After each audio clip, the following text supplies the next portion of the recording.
presente, así que supongo que no vamos a poder salir de ese anclaje, aunque voy a intentar impulsar un poquito el sueño de lo que vendrá. Y nos acompaña Gonzalo desde Buenos Aires. Hola, Gonzalo. Hola, muy buenos días. Muy buenos días. Y bueno, yo estoy acompañada, soy Ana Belén Santiago, soy la directora artística del Teatro del Barrio, que recogemos legado de la Sala Triángulo en la que nos instalamos. Y me gustaría que un poco desde esa perspectiva, creo que no tanto Gonzalo, pero sí Mico y sí Teresa a mi lado, estamos como en esa especie de transición entre legado y construcción de presente y futuro, y que quizás esa es la razón por la que nos han convocado para esta mesa, pues que ellas mismas se presentaran, ¿no? Nikolai Bielski, sí, bien, tengo que decirlo mal, pues él es el director actualmente de la Sala Réplica, otra sala también con una importante trayectoria, pero que hablábamos el otro día de que, bueno, estás en un diseño de un nuevo espacio, ¿no?, dentro del tejido madrileño, ¿no? Entonces, si nos cuentas un poquito y así contextualizamos. ¿Dónde estamos? ¿Quién? Sí, ¿qué Sala Réplica que quieres que sea, que está haciendo ahora mismo? Y que... Pues claro, Réplica viene de una trayectoria ya bastante larga. O sea, como sala, de hecho, se formó en el 2003, o sea, que es de las antiguas. Sí. Y claro, a lo largo de este tiempo, pues las cosas y los contextos van cambiando y también las generaciones que se van implicando en el proyecto van cambiando.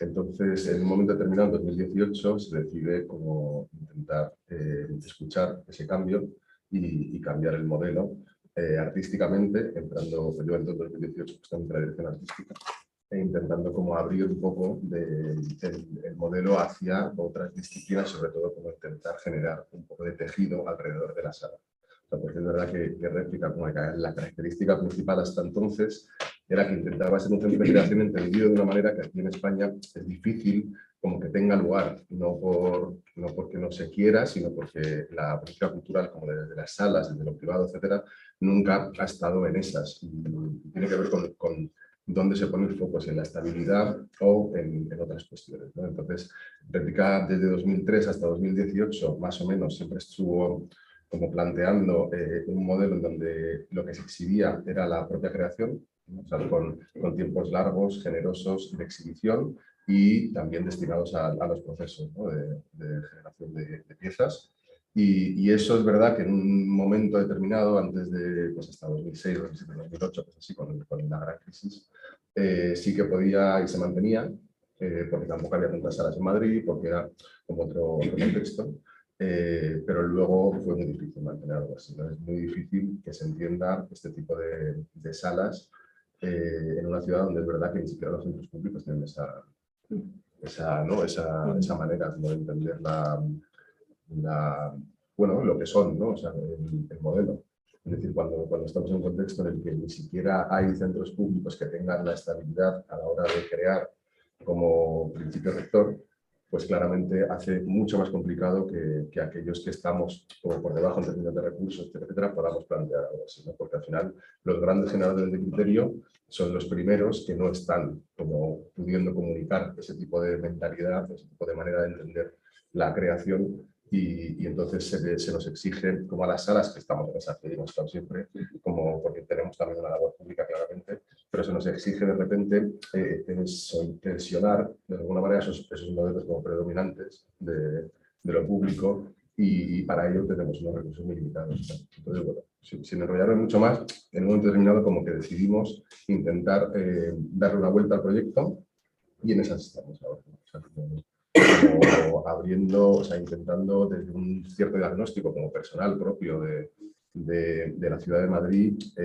como teniendo muy presente qué dramaturgia metropolitana creemos que es necesaria desde los espacios, presentar a los espectadores, intentar como dilucidar qué diferencias específicas son interesantes establecer dentro de la red de espacios que somos en la ciudad, para justamente como también tensionar eso, ¿no? Lo público, tensionar también los criterios o intentar generar un criterio que confronte con otros espacios, que genere riqueza en último término y por lo tanto obliga a posicionarse, ¿no? Y que pueda como llegar a obligar de alguna manera al público a decidir, ¿no? Qué es lo que se quiere, qué es lo que no se quiere, que es lo más importante, ¿no? Pues ellos se tienen que rediseñar un poco desde ese espacio de creación y sin embargo Teresa Navelar, que es el proyecto que pilotas, aparte de tu labor como creadora, está centrado en eso, ¿no? Sí, justamente estaba escuchándote y estaba diciendo, claro, es que nosotros como Proyecto Cultural Navelar no somos un espacio de exhibición, no tenemos esa necesidad, ¿no?, de relacionarlos con el espectador, con la audiencia. Nuestra relación es directa con los artistas, ¿no? Navelar es un espacio un proyecto facilitador de colaboración y de intercambio artístico dentro de la creación. No tenemos esa necesidad de exhibición. Entonces, claro, principalmente nuestra necesidad era acercarnos de la manera más natural y más pura a las necesidades que los artistas tienen a la hora de crear. Sobre todo nace, como has dicho, porque yo soy creadora y el codirector que lleva la parte de artes plásticas es mi pareja y es plástico, entonces sentíamos que Madrid como ciudad, esos inicios como creadores no tenían unos espacios accesibles y que huyeran de la precariedad. Justamente acaba de entrar a una compañía como residente, ¿no?, Ana Velar, que viene de estar varios años residiendo en otra sala de exhibición y me decía, claro, es que la sala de exhibición puede acogernos en diferentes aspectos, ¿no? Pero claro, son espacios, infraestructuras que acogen programaciones. Entonces necesitamos un espacio que solo pueda acoger la creación y la investigación. Desgraciadamente creo que Madrid cuenta con pocos espacios así. Sí que a nivel institucional de repente hay una casa de cultura que ofrecen espacios escénicos donde pueden investigar, pero únicamente dedicados a esa labor, poca. Entonces nosotros empezamos creando un espacio para nosotros, literalmente, o sea, para nuestras necesidades, para nosotros poder crear nuestras producciones.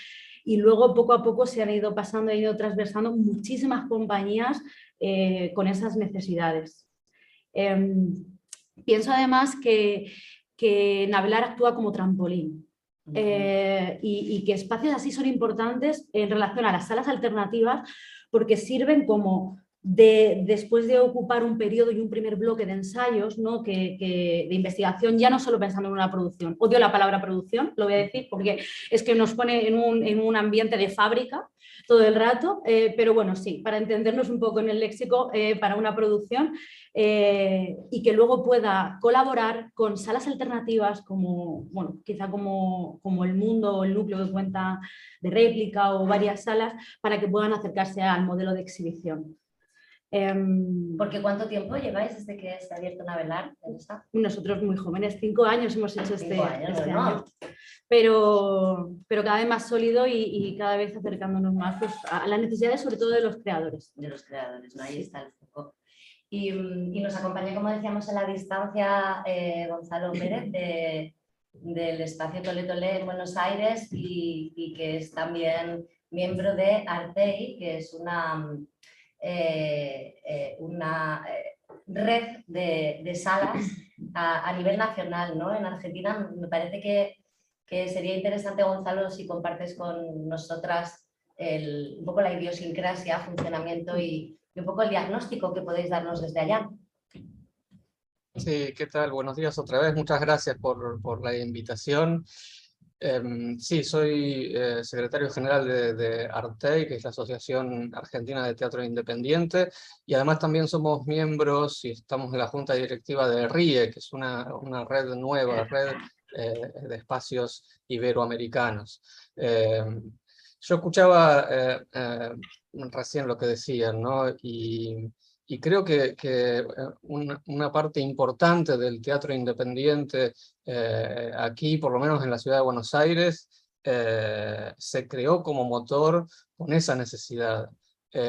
Cada uno de nuestros espacios, o en cada uno de nuestros espacios hay creadores y creadoras que tenían la necesidad de tener su espacio para crear, no solo para programar. Después, obviamente, con el tiempo uno tiene un espacio y invita, programa, pero la necesidad principal, el motor principal de la mayor parte del teatro independiente es la creación propia, la investigación, la búsqueda artística, y al ser el motor principal la creación, la imaginación, la búsqueda, la ruptura muchas veces también, no tenemos en general en el teatro independiente el motor principal, la búsqueda de público, ¿no? Y ahí siempre hay un, no sé si catalogarlo, caracterizarlo de conflicto, pero siempre hay una pregunta, ¿no? Siempre nos estamos haciendo la pregunta del tema del público. Al no ser la búsqueda de público una prioridad, sino la investigación y la creación, ese es uno de los motivos por el cual nosotros desde el teatro independiente pensamos que tenemos que estar subsidiados con aportes del Estado, porque bueno, el teatro independiente acá en la ciudad de Buenos Aires, por ejemplo, tiene alrededor de entre 200 y 300 salas. Acá los circuitos nosotros los dividimos en el circuito comercial, el circuito público u oficial, estatal sería, y el circuito independiente. El circuito independiente es el que más tiene esta cuestión con el público, porque a veces esa búsqueda artística, esa caracterización de ruptura quizás artística, a veces se enfrenta con las necesidades del público y a veces, excepcionalmente, conecta con esa necesidad que el público está necesitando ver esa ruptura. Pero entonces, como no es el fin último y el motor es la creación, nos organizamos en redes para que el apoyo del Estado esté siempre presente para sostener, porque de otra forma sería muy complejo tener como motor la creación y la imaginación solamente. Así que bueno, eso hacemos en cada uno de nuestros espacios. En Espacio Tole Tole Teatro, mi compañero de gestión es Martín Marcú, que es dramaturgo, actor, director, y bueno, él es principalmente el que hace la búsqueda de creación, y muchas veces lo que hemos hecho son convocatorias no son residencias específicas, porque la gente no se queda a dormir y a vivir en nuestro espacio, pero sí hacemos, tampoco me gusta la palabra coproducción, como decía acá la compañera, pero unas especies de coproducciones donde la gente puede quedarse en el espacio a investigar y a crear desde nuestro espacio. Estábamos un poco en el enunciado, ¿no? de la necesidad como diagnóstico, y comentaban las compañeras de la mesa anterior, ¿no? La reflexión sobre el sentido que tenemos en tanto que espacios y proyectos, o sea, esa tensión entre el sentido de nuestro proyecto artístico, las razones de hacer, y luego cómo al final tenemos una cierta condena o estamos siendo cómplices de un sistema precario, ¿no? Esto lo hablamos también en nuestra reunión. Si hablásemos, como por cerrar una primera parte de diagnóstico que nos permita luego aclarar puntos sobre los que imaginar y buscar esos horizontes, actualmente, o sea, ¿cómo describirías tú como sala, Mico, y tú como espacio de acompañamiento artístico, el panorama hoy? ¿Cómo podrías, con qué enunciados podríamos calificarlo que luego nos pueda servir, ¿no? para señalar horizontes correctores o para empujar esos hallazgos? Un enunciado, pues... Varios. No lo sé, pienso que desde la praxis un poco artística que manejamos nosotros está totalmente la configuración de unas residencias artísticas, ¿no? Que puedan, como has dicho, un espacio de acompañamiento real, que no sea un proceso solitario. Podría ser un poco esa línea, ¿no? que queremos llevar dramatúrgicamente como dentro de nuestro espacio, para que no sean procesos tan solitarios, sobre todo en los inicios. Podría ser algo así. Porque sientes que hay soledad, ¿no? Lo siento en el momento como proyecto, o lo sientes en tanto que creadora que crea un proyecto de acompañamiento porque no se siente acompañada. Lo siento en el momento en el que compañías llegan a empezar fases y momentos de ensayo y comparten conmigo bueno, el desconocimiento, el vacío, ¿no? De dónde poner esos primeros pasos para comenzar. Entonces, sin Avelar aparece como un espacio donde pueda acompañar esos primeros creadores como infraestructura dentro del tejido cultural madrileño, creo que es muy necesario, porque todos tenemos una idea en casa que es cómo empiezo, ¿no? Y si está ese primer peldaño siendo Avelar ese lugar, creo que es muy necesario. O sea, es que forma parte de todos los creadores. Yo me pregunto, o sea, cuando hablamos de centros de creación, me pregunto qué estamos entendiendo por centro de creación. Es decir, sobre todo qué entendemos por creación. Y lo más importante es qué entendemos por aquello que posibilita realmente la creación. Entonces, claro, aquí en Madrid y en España en general, Cataluña es diferente, ¿no? Porque en Cataluña, por ejemplo, sí que tienen una red de fábricas de creación que llaman, que sí que también desde lo público o desde instituciones mixtas, con financiación mixta, quiero decir, tienen como el foco desde hace ya tiempo en la creación, en favorecer justamente los procesos, etcétera. Pero eso aquí no existe en Madrid, ¿no? O sea, no hay ningún tipo, salvo el Centro Coreográfico de Canal, digamos, que tiene específicamente una actividad destinada a la creación. Entonces, es lo que decíamos antes, ¿no? Que efectivamente hace falta, porque es totalmente necesario para intentar que las compañías que sobre todo no tienen recursos, porque quien tiene recursos, pues se busca su espacio, lo que sea, ¿no? Pero quien no tiene recursos, quien está empezando, etcétera, es muy difícil que si lo público no está apostando por dar condiciones de posibilidad reales, de estabilidad a esas compañías, a esos artistas, pues claro, se necesita como, es muy difícil como huir de la precariedad, ¿no? Que es lo que comentabas. Entonces, también el sistema, yo creo que de financiación que tenemos desde las administraciones para el tipo de salas que somos, pues hace muy difícil, ¿no? poder escapar de la lógica de la precariedad. Es decir, hay algo como de la coerción que ejerce la propia administración, que no es algo que se hayan inventado como de la nada, ¿no? Sino que efectivamente, lo que decían antes las compañeras en las históricas, digamos, que esto viene de un modelo que se ha ido instaurando poco a poco por distintos factores, por distintas razones. Pero es verdad que si, pues eso, no ha habido, yo tengo la sensación de que hay un modelo de supervivencia que es el que se ha instaurado, sobre todo, muchas veces no por voluntad de las propias salas, sino por necesidad, que es el que la administración siempre contiene y siempre potencia, porque la administración, por definición, es conservadora, entonces si no se generan tensiones desde fuera que obligan a las administraciones a imaginar otro tipo de criterios a la hora de valorar los proyectos de las salas, etcétera, pues va a ser muy difícil que eso cambie. Entonces, ese modelo, digamos, garantista, donde todo sobrevive pero nadie gana, desgraciadamente es el que más tenemos.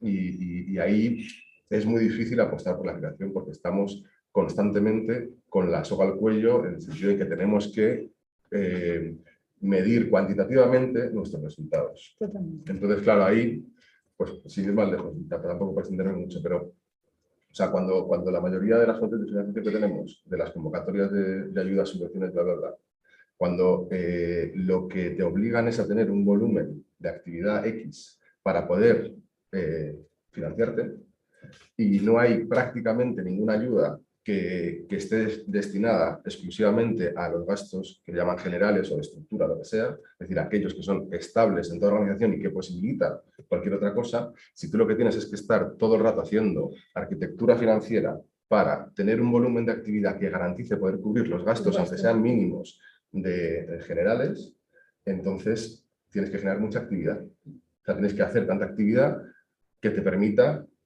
cubrir esos gastos generales.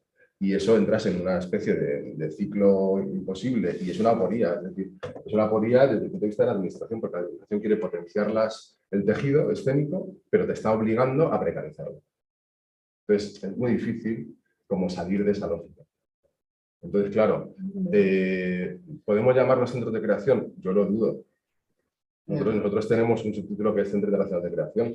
Estamos intentando aplicar políticas que vayan en esa línea, pero no sé, o sea, ¿qué es ser un centro de creación? O sea, porque al final no es lo mismo, efectivamente, un centro de creación que un centro de exhibición, o que un centro de producción, o que un centro de ayuda, si se quiere.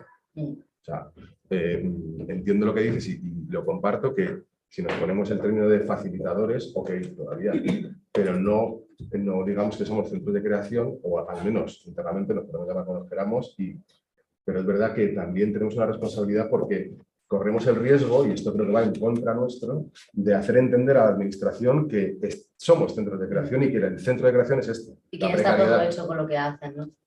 Sí, que apostar por los centros de creación es apostar como están haciendo hasta ahora. Y no hace falta mucho más recursos, cambiar los criterios de valoración para poder abrir, en términos no rentabilistas, las actividades, o al menos abrir la posibilidad de decisión de las salas a la hora de establecer objetivos, porque hay objetivos diversos y cada uno tiene plena legitimidad para, ¿no?, establecer los que quiera. Pero hace falta poder establecer otros, porque ahora se ha naturalizado ese modelo de supervivencia. Me interesaba mucho, Gonzalo, que nos contaras también, porque has señalado en la descripción un poco de los objetivos que tiene Artei, ¿no? Esta relación con las administraciones tan clara, ¿no? De decir, nuestro objetivo directo no es una rentabilidad económica, ni los públicos, que son la vía para obtenerla, por lo tanto, os necesitamos. Y me encantaría que nos contaras, y le sumo otra pregunta más, porque algo también de lo que estamos hablando un poco en la evaluación de la situación actual en Madrid, ¿no?, y que también se ha hablado de alguna manera nuestras compañeras anteriores, es en la inmensa oferta cultural que existe actualmente, ¿no?, donde de toda naturaleza, no solo de lo teatral, donde ya incluso espacios públicos hacen matinales de Bermú, y donde teatros comerciales ya programan también los lunes, ¿no? Está todo el mundo entrando en una inflación de actividad que evidentemente pues, hacen ruido y en fin, no hay dinero para tanto, ni tan siquiera tiempo, y en una ciudad como Buenos Aires, con semejante volumen de salas, y pues también me parece interesante cómo vivís desde allá esta relación con la oferta, si sentís que es sobre oferta o habéis hecho que el público crezca y cómo. Sí, en primer lugar quizás hablar un poco de la historia, porque generaciones pasadas a las nuestras pelearon mucho por el teatro independiente y por leyes específicas del teatro independiente, y hace más de 20 años que tenemos una ley nacional del teatro, y que en la Ciudad de Buenos Aires también tenemos un instituto específico de teatro que se llama Proteatro, y en cada una de las provincias se fue también peleando por lo mismo. Eso hizo que desde el inicio estos institutos financiaran esto que decía, los gastos fijos o los gastos de funcionamiento. Nosotros tenemos líneas específicas de funcionamiento de nuestras salas. Después hay líneas específicas para grupos eventuales, hay líneas específicas para grupos estables, para creación. Entonces, esta discusión estuvo desde el inicio, ¿no? La necesidad de que las salas puedan mantener sus gastos de funcionamiento para dedicarse a la creación. Claro, obviamente siempre está la pelea de si esos fondos alcanzan, si no alcanzan, y con las distintas administraciones y los distintos cambios de gobierno hay mejores y peores condiciones, y siempre estamos en esa pelea. Pero que hayamos tenido esa pelea y en algún momento de nuestra historia lo hayamos logrado, no quiere decir que no esté instalada también la discusión hoy en día de precariedad versus profesionalización. Digamos, después de la pandemia, de los confinamientos, se empezó todavía mucho más a reflexionar sobre ese tema. Y también lo que ha pasado, después si quieren hablamos más específicamente de lo que está pasando, que me preguntabas de la vida artística, pero lo que ha pasado en esta discusión específica, lo que vemos nosotros es también una cierta fragmentación a partir de la pandemia, de los confinamientos y una cierta fragmentación de cada uno de los colectivos que componen la creación artística.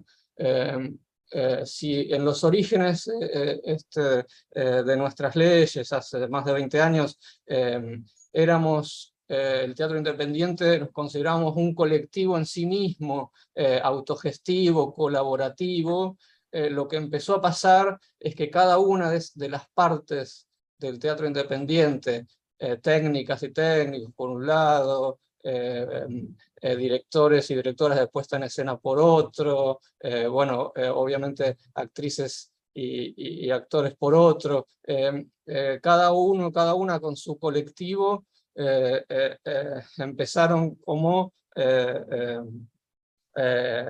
si bien algunos colectivos ya estaban organizados, pero otros empezaron a organizarse, y esto le está restando potencia a lo colaborativo, a mi modo de ver.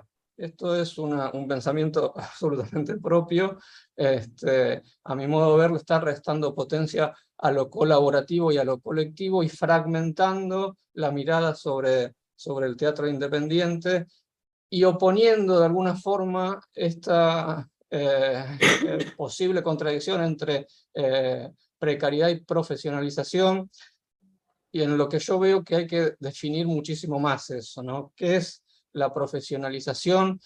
Y acá solo me hago preguntas y podría dejar preguntas. Si la profesionalización es solo vivir de este trabajo completamente, es la profesionalización es solo ganar dinero, si la profesionalización es la búsqueda de una mejor labor cada día y de una mejor creación en nuestro caso. Bueno, toda esa discusión está vigente en Argentina y en Buenos Aires hoy en día. Y sí, yendo a lo que preguntaba también de la creación, mi opinión particular es que hay público para la cantidad de salas que somos, hay público en Buenos Aires, hay público en Argentina. No es fácil convocarlo, ir a buscarlo o que venga. A veces, como dije antes, hay 3 circuitos: circuito comercial, el circuito público y estatal y el circuito independiente, y obviamente el circuito comercial y el circuito estatal tienen más potencia y más fuerza, sobre todo en la promoción, en la difusión, y más facilidad de convocar público que nosotros. Pero hay un movimiento fuerte, sobre todo acá en Buenos Aires y en distintas provincias también en nuestro país, que convoca público. Hemos hablado como de dos de los, bueno, podríamos entendernos como bisagras, ¿no?, entre mundo artístico y sociedad, y con una administración que tiene una relación con nosotras que deberíamos tensionar más. Me parece que eso que dice Nico tiene mucho sentido, ¿no?, porque ahora que estamos, lo hablábamos antes en el café, con el estrés de unas subvenciones de la Comunidad de Madrid, ¿no?, que nos vienen durmiendo poco y poco felices también, ¿no? Me parecía interesante una reflexión que hacías y quería compartirla. Aquí están también personas de Macmat y de la red que quizás es interesante si queréis aportar sobre esto, ¿no?, a la hora de imaginar a futuro, ¿no?, el horizonte de la relación que queremos tener con estas administraciones, ¿no?, cuando está el peligro de que bajo nuestro entusiasmo estemos haciendo que nuestra voluntad de ser casas de creación, acompañantes fieles y efectivas de las artistas, estemos dando la sensación de que lo estamos haciendo y que con el apoyo que tenemos es suficiente, cuando está claro que el diagnóstico es que no lo es, ¿no? Y cuando en circunstancias como por ejemplo esta subvención que nos tiene cortocircuitados, de pronto nos imponen o nos exigen unas lógicas netamente empresariales, ¿no? Como presentar planes de amortización, viabilidad, que nos colocan de manera indiscutible en un tejido empresarial de mercado de concurrencia competitiva y que quizás si esto se extiende y teniendo en cuenta que las subvenciones exigen un déficit en nuestras cuentas de resultados para que las propongan, pues esa exigencia de subvención cruzada con la exigencia de un plan empresarial no puede acabar diciendo, bueno, pues es que si no sois sostenibles, es que no tenéis que seguir funcionando, ¿no? Porque sois empresas insolventes que deberíais pues, estar fuera porque no tenéis interés, ¿no? ¿Cómo nos podríamos relacionar, ¿no? con las administraciones que necesitamos? Y otra reflexión más, ¿por qué las necesitamos? ¿No? ¿Cómo construimos ese discurso con ellas para que esta necesidad no se pueda llevar a términos como más neoliberales, ¿no? de parásito económico y más hacia el tercer sector y demás discursos que se están llevando? ¿Qué opináis? Luego, por abordar el horizonte, que es que nos habéis dejado también una mesa muy difícil. Los tiempos para soñar, pues está claro que es complicado. Mira, yo ahora que estás hablando de la relación con las instituciones, la relación desde un proyecto únicamente creativo, sin exhibición, que es el nuestro, sin ningún tipo de búsqueda de un producto final, es muy complicado. Muy complicado porque siempre hay un interés de buscar unos resultados, unos números y unos datos. ¿Cómo le cuento yo a una institución que no, que esto es un tiempo únicamente para desarrollar?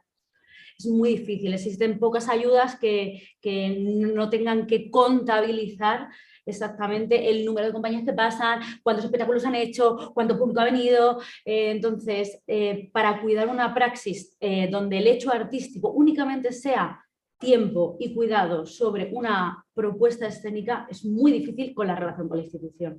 Nosotros hemos tenido muchísimas dificultades de poder llegar a transmitir una pequeña programación donde solo sea de creación, donde no haya ningún tipo de expansión más allá que el sector del oficio y los profesionales, porque nosotros no tenemos otro tipo de público, que somos nosotros como artistas, nuestro gremio.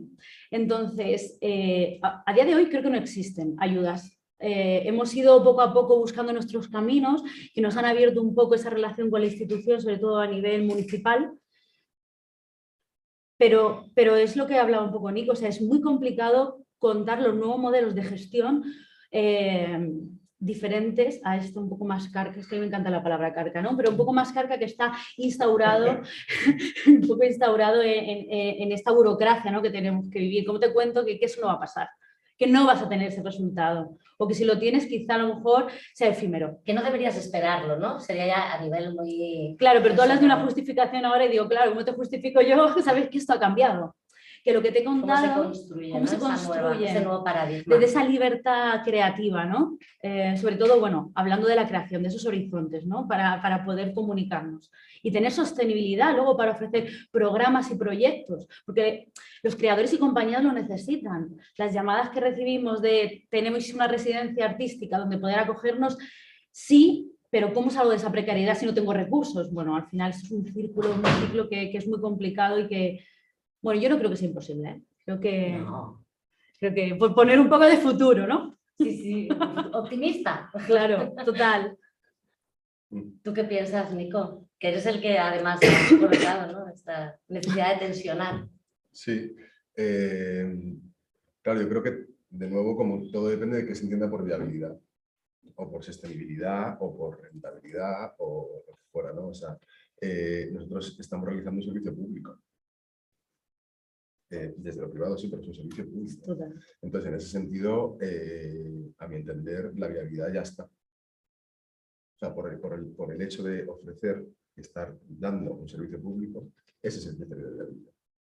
Entonces, ¿qué pasa? Que si también desde lo público, insisto en esto porque creo que es muy importante, es decir, si desde lo público también se está obligando a los centros, que no hay ningún centro de creación, a los centros de producción, o de exhibición puramente de públicos, también se les está obligando internamente a establecer criterios rentabilistas, pues apague vámonos, claro, ¿qué podemos demandar nosotros? Si incluso lo público, que es aquellos que tienen recursos, que tienen posibilidades, que tienen músculo, que tienen aparataje detrás, si incluso se están viendo reducidos a tener que cumplir con ciertos criterios rentabilistas, pues claro, no van a entender que aquellos que estamos ahí, sabes quien pueda, más o menos, con sus apoyos fundamentales absolutamente, pero no van a entender que cambiemos esas lógicas, ¿no? O sea, es muy difícil, es muy difícil que eso pase.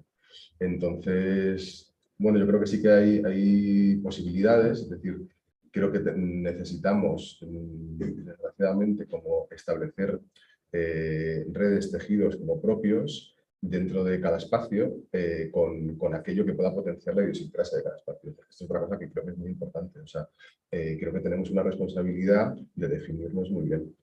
Es decir, de comunicar bien qué queremos, cuáles son nuestros objetivos.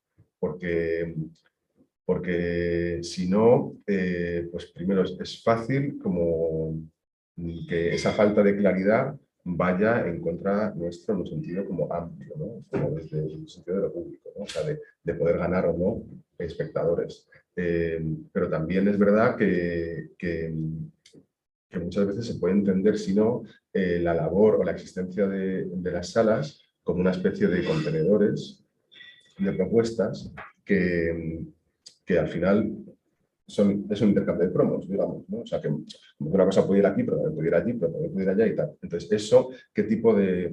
Porque nuestra responsabilidad es decir, nosotros, o sea, podemos programar incluso propuestas que sean inocuas, pero nosotros como espacios no somos inocuos. O sea, nosotros estamos contribuyendo y generando constantemente un imaginario colectivo en la ciudadanía de aquello que es y aquello que no es teatro.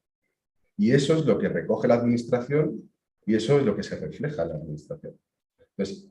Entonces claro, es importante como diferenciar bien e intentar definirnos, intentar como potenciar la identidad para que las redes también sean propias. Intentar como encontrar esos recursos, que muchas de las salas también somos escuelas, también somos o sea, como que es lo necesario, ¿no? Pero ¿cómo hacer para que todo eso que generamos alrededor de la sala, de ese espacio donde que pueda acoger como artistas, en un sentido más amplio o menos o lo que fuera, ¿no? Pero ¿cómo hacer para que eso que generamos alrededor nos permita establecer poco a poco modelos que tensionen justamente estos modelos de supervivencia, ¿no? O puramente cuantitativistas, ¿no? O sea, ¿cómo hacerlo poco a poco a ir demostrando con la práctica si eso tiene sentido y si eso lo escucha la administración? Porque claramente si no lo escucha la administración, no le hace. Claro. Entonces, también vuelvo a cuál es nuestro objetivo como sala, de cada uno, ¿no? ¿Qué es lo que queremos establecer? ¿Queremos sobrevivir como sala? Y ese es nuestro criterio principal. Queremos realmente como intentar establecer esa dramaturgia metropolitana y intentar ver qué se necesita dentro del ecosistema que somos, cuál es el objetivo social, artístico, lo que sea, ¿no? Para desde ahí entonces intentar generar cambios, si es que lo queremos hacer o no, porque desde luego si nuestro objetivo es artístico, en un sentido de intentar salir del mogollón que significa la precarización total de las salas de pequeño y mediano formato y de los artistas, o sea, no es de las salas, es de los artistas, es de todo el circuito y eso es nuestra realidad, o sea, es una precariedad absoluta. Entonces, si queremos realmente salir de ahí, tenemos que tensionar, tenemos que intentar imaginar otras maneras de forzar la máquina y otras maneras que nos permitan sobrevivir para forzar la máquina de la administración pública y empiece a recoger otros modelos posibles. Entonces, se puede, es difícil y también, si tu objetivo es ese, inténtalo. Y si no, chao. Hay muchísimas salas. Sí. Si no, chao. O sea, esto es súper personal. Yo tengo claro que en cuanto a ciertas líneas rojas que yo me he propuesto desde la dirección artística no se puedan cumplir, chao. Chao. Pero eso, claro, ahí por eso insisto en que depende cuál sea el objetivo de la sala. Claro. Y no sé si esto se puede hacer o no, pero como con Álvaro alguna vez he hablado de estas cuestiones y has tenido tanta interlocución con las administraciones al respecto, ¿cómo ves en la actualidad esta capacidad que tenemos las salas? En tanto que bisagra el mundo artístico, ¿no? Para transmitir a las administraciones y generar esas tensiones que permitan atender las cosas de otra manera. ¿Qué opinas? Hola, gracias por invitarme a esta mesa. Estoy aprovechando, luego voy para allá. A ver, yo creo que hay una cosa absolutamente reveladora que ha dicho Mico hace un momento, que es cuando los criterios neoliberales se aplican no solo a una línea de visión de mercado, que es lo que podemos entender como lo que no es lo público, entre comillas, en cuanto a lo neoliberal, se está aplicando también a sus propios espacios y a su propia evaluación.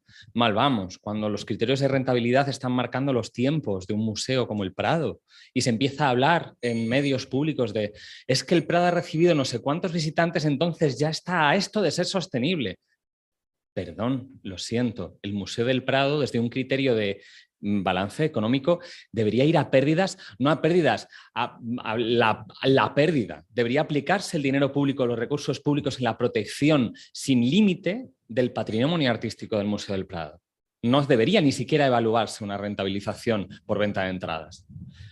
Ese tipo de criterios seguidos en los espacios públicos nos obliga a nosotras a meternos en un bucle neoliberal, en un mismo discurso. Ya estamos metidas por un lado, por cómo están mecanizándose las ayudas públicas y por otro lado, por cómo está funcionando el mercado a nivel global. Entonces, si lo público empieza a articular su propio discurso y su propio funcionamiento cuando en los valores fundamentales, como pueden ser la cultura o la educación, desde esos mismos criterios estamos perdidas. Entonces, la palabra tensionar y el concepto de autocrítica, es decir, saber dónde estoy y actuar en consecuencia, están completamente relacionadas. Es verdad que yo, como sala, por mi origen quizá, soy más flexible. También yo, en Nave 73, voy a hablar de mi libro un segundo, la cualidad es que somos una sala que no tiene producción propia. Hemos nacido como sala de exhibición, de posibilitadora de visibilización de proyectos, y yo soy el único de los que estamos en sala que soy de escénicas. Mis dos compañeras son comunicadoras, ambas. Una es periodista y Alberto Rocío es periodista de profesión y Alberto es comunicador especializado en nuevos medios. Entonces, a mí me han hackeado mi visión de lo escénico y del kumbaya, de la lucha, sino de algo mucho más de conexión. O sea, el mundo de la comunicación me ha abierto los ojos en cuanto al establecimiento de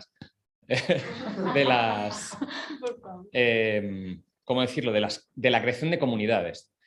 Entonces, uniendo lo que habéis dicho ahora en la mesa con lo que se dijo en los otros días, toda esa capacidad de tensionar un lugar tiene que ver con la capacidad de crear comunidad a tu alrededor. Si no unimos la comunidad con los objetivos, no podemos establecer criterios de cuantificación cualitativos, digamos, entre comillas, lo de necesitamos que las cualidades, lo cualitativo, esos balances, esa forma de explicar nuestra actividad desde el valor intrínseco de lo que hacemos, no desde el número del resultado, sea un discurso global. A partir de ahí creo que tenemos la posibilidad de incidir y sobre todo de ese tensionamiento. A mí me gusta mucho la palabra hackeo, que se usa mucho en mediación, de hackear la propia visión de lo público. De que si ellos quieren cumplir esas reglas de neoliberalismo en sus lugares para contabilizarse, ok, qué desgracia para el valor de las artes escénicas y de la cultura en general, pero que nosotros vamos a hacer otra cosa, vamos a luchar por ser otra cosa, y si no lo conseguimos cumplir, porque si no nos venimos abajo, hay muchos espacios, sí, pero antes de irte, Mico, por ejemplo, hablando directamente, antes de irte, decir, uy, tengo unas líneas rojas que no voy a cruzar. Bueno, antes de irte, habla con tu comunidad, porque a lo mejor tu comunidad te dice, ok, pero es que necesitamos que te quedes. Porque aunque tú cruces tu propia línea roja, vamos a ver cómo podemos posibilitarte que no lo hagas, por un lado, porque necesito que estés por tu valor como espacio, por tu línea ideológica, por tu acción política en tu entorno. Me es un valor como comunidad. Empezamos a dejar de vernos a nosotras mismas y a vernos en conjunto. Para mí este mix de ideas es la capacidad que tenemos tanto en lo asociativo como la responsabilidad que tenemos desde Macomaz, por ejemplo, como ente organizado con mucho recorrido, de posibilitar que cambie el sector. Seremos siempre, cuanto más organizado, más lento todo, más lenta la toma de decisiones, más difícil sacarnos desde nuestras butaquitas que empiecen a estar calientes a veces en el culo. Entonces, pues volver a sentarse en una silla fría da un poco de miedo. Tenemos que hacerlo, necesitamos que a nosotras mismas nos hackeen, pero podemos conseguirlo. ¿Eres optimista sobre la posibilidad de escuchar esta cuestión de las administraciones? Soy optimista en general. Entonces, creo que muy pocas veces las administraciones públicas luchan a la contra, se esfuerzan en hacer lo contrario o en no ir contigo. Muchas veces tenemos el mayor problema que podemos tener en Madrid, por ejemplo, suele ser el paternalismo, de ellos saben más, entonces no te van a escuchar. Es un problema que tenemos ahora mismo muy marcado en una administración, la escucha es nula. Y sin embargo hay otra administración que forma parte de la misma amalgama que lo que hace es sentarse, que luego a lo mejor no sale bien. Bueno, pero por lo menos hay una escucha. Es el punto de partida. ¿Qué pasa? Que la política también tiene que ver con la acción política y la escucha de la política es a veces un poquito torticera. Te escuchan, te dicen a todo que sí y luego, ay, es que intervención no me deja. Sí, intervención es el demonio. Pero no solo es eso. Es que no es mucho esfuerzo. A lo mejor no saben contar con la gente que tienen cerca. No saben contar con trabajar precisamente con comunidades ajenas al político. Pero sí, creo que la voluntad de escucha es algo más o menos constante. Nos ha quedado un buen horizonte por aquí al menos. Gonzalo, no sé cómo te suena todo esto, estas reflexiones sobre nuestra situación, si te hacen algún tipo de eco sobre vuestra experiencia. Sí, sí, claro, por supuesto.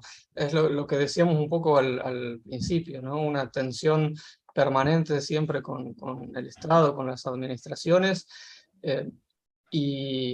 y a veces esa tendencia que decían ustedes en la búsqueda de rentabilidad, y creo que es nuestra posición siempre es mantenerse al margen de eso y hacerles entender al Estado y a las administraciones que en todo caso esa rentabilidad lo podemos poner entre comillas y sacarlo de esta actualidad neoliberal mundial, ponerla entre comillas y ver qué rentabilidad existe, no solo en el teatro independiente, sino en la cultura en general, qué rentabilidad tiene en otros aspectos, qué rentabilidad tiene la cultura en la sociedad en general, como motor de progreso social, como motor del espíritu, como motor del alma, esa rentabilidad, entre comillas, a la que aporta el teatro independiente,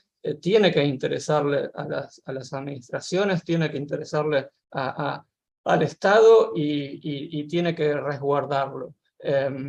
Y además, si nos ponemos también un poco pragmático, todo lo que genera un espacio cultural en su propio barrio, en su propia ciudad, porque si quieren buscarlos en términos de rentabilidad económica también, no hace falta que se fijen en nuestro número, sino que se fijen en qué pasa en un barrio cuando una sala de teatro independiente empieza a funcionar, donde empieza a haber movimiento, movimiento artístico, pero también movimiento comercial alrededor de esos espacios. Entonces todo eso lo tienen que tener en cuenta las administraciones, y algo que también a nosotros no nos gusta mucho, porque nosotros pensamos que hay un lenguaje propio en el teatro independiente, pero también esta visión que tienen en otros circuitos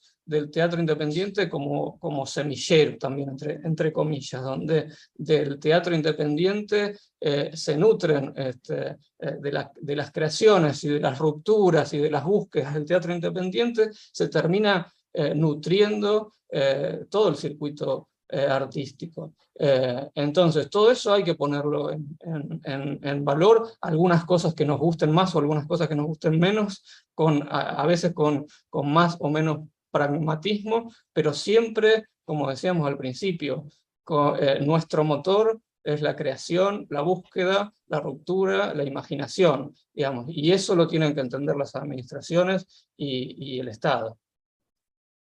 Antes hablaba Gonzalo de que frente a un histórico de colaboración y cohesión sectorial, ¿no? dentro de todo, de lo que eran las salas independientes, si te he entendido bien, Gonzalo, dirección, escritura, intérpretes, técnica, estabais como bastante cohesionados, y después del confinamiento, creo haber entendido, se ha fragmentado y ha habido como una subgremialización, ¿no? Como que se han ido uniendo cada uno de estos, y que lo apuntabas como pesar. Quería preguntaros a Mico y a Teresa qué opináis de cómo nos llevamos nosotras en tanto que sector, ¿no? De todos los agentes participantes. ¿Entre las salas? Entre salas, creadores, como... Lo digo porque hace tiempo, cuando yo entré a trabajar en el Teatro del Barrio, sentía que viniendo de lugares o de proyectos públicos, o también de producciones privadas, sentía que la relación de riesgo que establecíamos con las compañías no era una relación precaria, que era una relación precaria, que era la única que podíamos tener si queríamos sobrevivir, y que al final es una reflexión que tenemos en mente, ¿no? Merece la pena esta supervivencia, lo que me genero a mí, genero como proyecto y genero al tejido con el que trabajo, tiene suficiente sentido como para justificar esta precarización de la que soy víctima, pero también soy cómplice, ¿no? Y un poco intentando tener otro tipo de lugares de apoyo. Intentamos crear como una cosa que se llama el sindicato de creación, que intentaba tumbar esas lógicas como de competencia y de vernos como enemigos, porque yo me encontraba mucha gente que veía una sala como el poderoso enemigo, ¿no? Muchos artistas o compañías que no entendían los repartos de taquilla porque, bueno, en fin, conversaciones que supongo que habéis tenido en algún momento. Y se intentó crear ese sindicato, que la deriva final se fue un poco desinflando, pero la deriva final fue que se decidió que a la hora de definir el sindicato, que en principio aglutinaba toda la cadena de valor, pues que finalmente las salas tendrían que estar fuera y que tenía que ser algo de creadoras exclusivamente, porque se entendía que no defendían los mismos intereses, ¿no? Y fue como un poco, uy, vaya, es un poco difícil lo de imaginar un espacio de colaboración real, ¿no? Entonces, ¿cuál es vuestra sensación y cómo creéis que eso nos puede afectar a la hora de pensar a futuros, ¿no?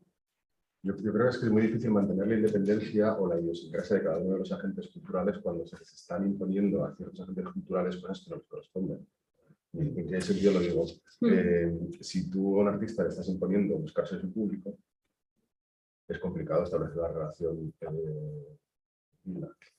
con ese, tanto del artista con su propio trabajo, con su trabajo, como de la sala con el artista y como con el público. Y es verdad que... Bueno, este modelo de urgencia lo que tiene, es decir, el modelo de, o sea, uno de los grandes problemones que tenemos como problema, ¿no? Estoy hablando aquí ni de culpas ni de voluntades, sino como problemón que hay en el sector, es el tema de qué condiciones ofrecemos a los artistas. O sea, esto del porcentaje de taquilla, que es este modelo como garantista, ¿no? Donde sí, ok, pan para hoy, hambre para mañana en gran medida, ¿no? O sea, que aquí entran muchos factores en juego y es muy complejo todo.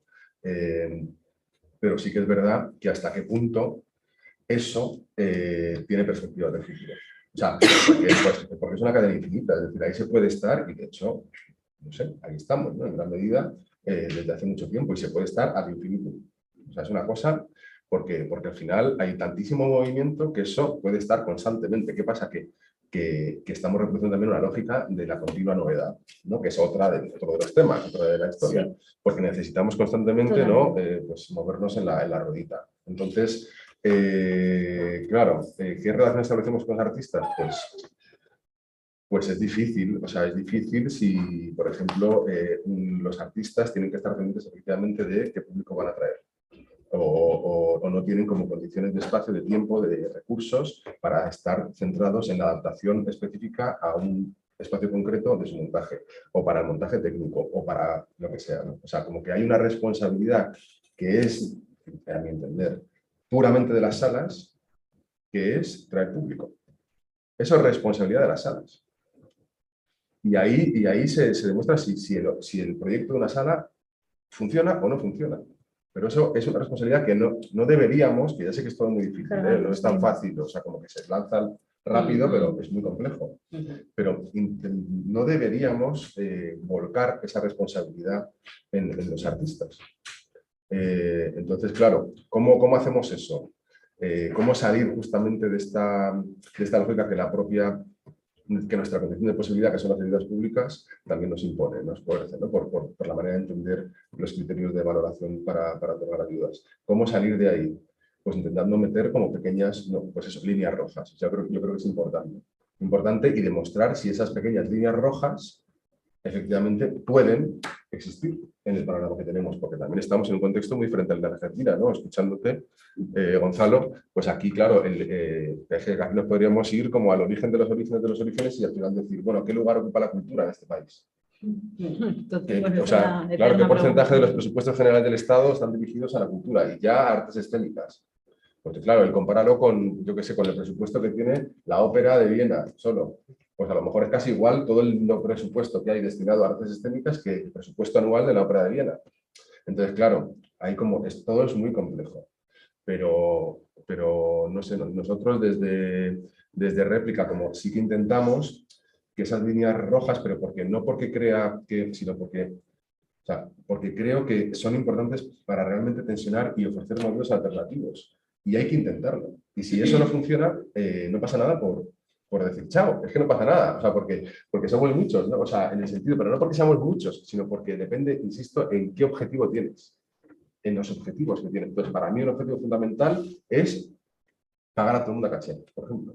Y es lo que hace. O sea, todo el mundo viene a caché. Y si no se programa.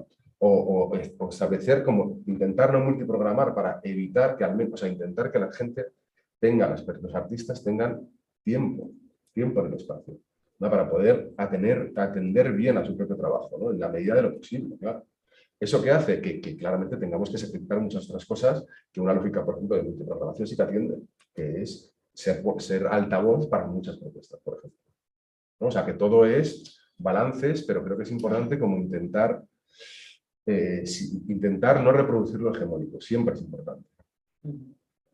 Bueno, yo creo que una de las premisas fundamentales a la hora de relacionarnos como espacios unos con otros, ¿no? Porque al final es esto de lo que estábamos hablando, es realmente ver en qué bloque o en qué etapa estamos con el artista. Quiero decir, a veces intentamos acaparar muchas cosas, nosotros intentamos acaparar muy poco, solo un proceso a partir de una etapa, luego ya es como que vuelve el pajarito de su jaula o de lo que sea, pero si intentamos, como creo que focalizar qué espacios o qué lugares acogen realmente cada parte de ese proceso de artista, quizás sea posible ir buscando un cuidado, un tiempo, una menos precarización dentro del sector.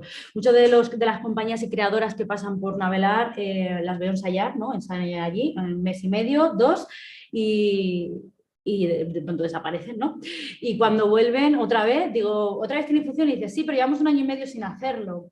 Entonces, claro, a mí eso me pone en cuestión, ¿no? Y me hace un ejercicio de reflexión. Es como artistas que han invertido tiempo en desarrollar propuestas escénicas precariamente, donde ellas han producido sus espectáculos, pagado sus salas de ensayo. Es verdad que la multiprogramación tiene todos sus pros y sus contras, ¿no? Pero ¿de qué manera pueden, en esa segunda etapa, que es cuando salgo del espacio de trabajo, cuando salgo del espacio de creación, cómo acojo a esas compañías, ¿no? Es verdad que existen unos límites y creo, yo también estoy muy a favor de ello, que debemos ser un poco rigurosos, ¿no? con ellos, para poder trabajar bien en esos objetivos y que de repente no me convierta yo en una exhibición, ¿no? Es verdad que es complicado, hay ahí una conversación pendiente con las instituciones de no, yo no soy esto, no, yo no soy esto, yo estoy haciendo otra cosa, que quizá, bueno, yo pienso que en un futuro sí, hablando todo el rato del futuro, ¿no? Sí que se entenderá, ¿no? Y sí que aparecerá ese mapeo donde los creadores y creadoras pueden ir transitando de unos a otros, puedan ubicarse, puedan saber dónde ir, ¿no? Sin perderse. Pues tenemos que acabar, nos ha quedado, déjame un minuto más por favor Álvaro, no, pero para que nos quede una cosa así, un chimpón un poco más optimista, simplemente decir que estábamos más en el diagnóstico pero con algunos encargos para el futuro, de autocrítica, de seguir haciendo cosas que se están haciendo y no olvidar ese objetivo, ¿no? De recordar nuestro valor como servicio público, seguir tensionando y forzando a las administraciones a que se adapten y que entiendan. Y dejarnos hackear, como algunas de ellas. Yo os pediría, así muy breve, un deseo, así, pero muy a lo loco, ¿no? O sea, yo desde el Teatro del Barrio yo diría, venga, un deseo así que me sale, pagar a todo el mundo a caché, me encantaría. ¿No? Así como un horizonte que colocar. Así, uno rapidito, Gonzalo, ¿tú qué nos puedes decir? ¿Qué deseo tienes desde allá, desde Argentina? No, yo quería decir que hoy en Argentina, 30 de noviembre, y en Buenos Aires, que está declarado por la legislatura de la ciudad, es el Día del Teatro Independiente, hoy 30 de noviembre. Así que desde Argentina felicitar a todas las personas que pelean día a día por el teatro independiente. Quizás un objetivo es esto que decía al principio, volver a entender el teatro independiente como un espacio autogestivo y colaborativo. ¡Feliz cumpleaños! Gracias. ¿Tú, Teresa? Bueno, pues desde Navelar, por ejemplo, nos encantaría ofrecer unas residencias totalmente accesibles y gratuitas para los artistas, para que pudieran estar el tiempo que quisieran, y para eso esa es la relación con la administración pública, que puedan financiar y sostener ese tipo de cero precarización en la creación de propuestas. ¿Tú, Nico, un deseo? Son los reyes ya copiamos, ¿no? O sea, que... Pues yo diría valor político. O sea, ojalá hubiera valor desde la política y ojalá hubiera política cultural, pero valor y riesgo, sobre todo. O sea, ojalá se entienda que es muy difícil que se siga generando como asombro y por lo tanto despertando la imaginación, la reflexión, etcétera, obligando o desplazando la responsabilidad de ser generador de riesgo a aquellos que tenemos menos recursos, ¿no? Pues un hermoso chimpún.